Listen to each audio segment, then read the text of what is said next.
भाऊ, आपण आपल्या भाषणामध्ये घरकुल महाराष्ट्रात लवकरात लवकर सर्वांना घरकुल मिळेल अशी देखील घोषणा केली. पाणी पुरवठा योजनांबद्दल देखील राज्यामधला विषय न मांडता जिल्ह्यातलाच विषय आपण मांडलेला आहे. जवळपास 1,00,000च्या वरती जे उद्दिष्ट होतं ते आपण पूर्ण केलं. या वर्षी सुद्धा आपण 25,000च्या वरती उद्दिष्ट ठेवलेलं आहे आणि ते पण आपण पूर्ण करणार आहोत, जेणेकरून जळगाव जिल्ह्यामध्ये किंवा महाराष्ट्रामध्ये जे पंतप्रधान आणि राज्याचे मुख्यमंत्री उपमुख्यमंत्र्यांचं स्वप्न आहे की बिना निवाऱ्याचं कोणी राहता कामा नये, ते आम्ही जळगाव जिल्हा ते उद्दिष्ट पूर्ण करणार आहोत.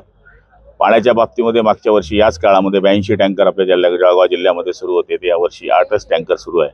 त्यामुळे पुढच्या वर्षापर्यंत आपण पाणी टंचाई मुक्त जळगाव जिल्हा आणि महाराष्ट्र करण्याचा प्रयत्न करत आहोत.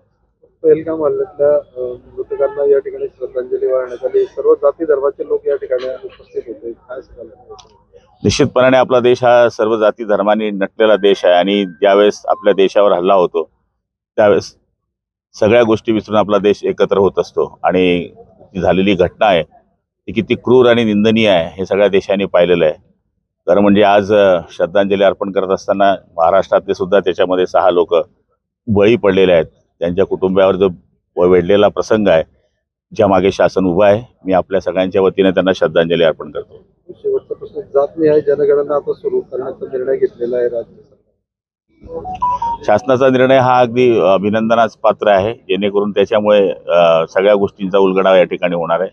कायम जी होणारी आंदोलनं आहे, सामाजिक आंदोलनं आहे किंवा रिझर्वेशनची आंदोलनं आहे, ती जर संपवायची असतील तर जाती गणना होणे हे महत्त्वाचे आहे आणि तो निर्णयाबद्दल आम्ही स्वागत करतो.